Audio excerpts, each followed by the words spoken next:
Salam l'équipe, j'espère que vous allez bien. Bienvenue à tous les supporters de l'équipe nationale d'Algérie et les autres s'il y en a. Bref, on va parler aujourd'hui de Yanis Lara. Comme vous savez ou vous ne savez peut-être pas, pour ceux qui ne sont pas sur les réseaux, etc., ou qui suivent pas toute l'actualité, il y a un match entre les U18 de l'Algérie et de la France le 9 et le 11 octobre à Clairefontaine. Petit match. Petit match comme ça organisé entre les fédérations, puisque de toute façon on ne pourra pas organiser de match amical entre l'équipe A de France et d'Algérie, c'est politiquement impossible pour le moment. Et donc un match qui peut être intéressant. Par contre, ça sera qu'avec les jeunes d'Europe, puisque les locaux ne sont pas vaccinés, ou il n'y a pas, je crois que le vaccin obligatoire pour les joueurs de foot, etc. Il y a quelque chose comme ça. Donc bref, ça sera qu'avec des joueurs d'Europe.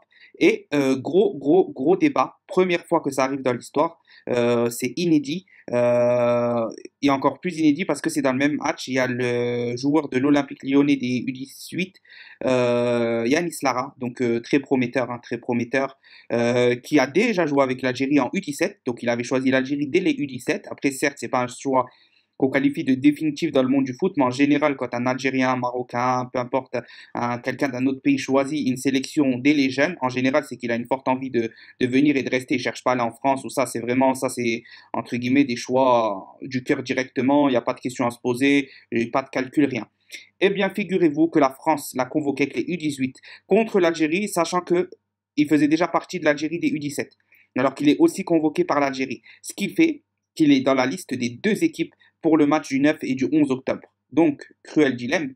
Yanis Lara va devoir choisir entre la France et l'Algérie. Cette fois, il n'a plus le choix. C'est la première fois que ça arrive pour un joueur binationaux de devoir choisir dès les jeunes, entre guillemets, parce que même si il peut revenir là, comme on peut voir, il y a d'autres joueurs qui font les girouettes, ils viennent là, ils ont trois nationalités, ils viennent là. Mais ça, c'est quelque chose qui ne pourra pas changer. Parce qu'entre la France et l'Algérie, il y a tellement une grande histoire non, si tu choisis là, les gens ils voudront plus que tu reviennes. Si tu choisis là, les gens ils voudront plus que tu reviennes. Et dire non à la France alors que tu as été appelé que tu es dans l'équipe d'Algérie, la France, ça serait une première fois qu'elle subirait entre guillemets un refus d'un joueur de venir chez les jeunes et de rester chez les jeunes d'une autre nation. Ça serait une première fois inexclu. De toute façon, tout ce qui se passe est inexclu.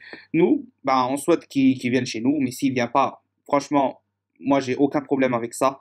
Entre guillemets, l'Algérie est plus grande que tous les joueurs. Ceux-là qui veulent venir, marhaba, ceux-là qui ne veulent pas venir, bislama. C'est tout, aussi simple que ça. Ni faire de chichi, ni ceci, ni cela. C'est les joueurs qui doivent savoir qui ils sont et ce qu'ils veulent être et qui ils veulent représenter, tout simplement.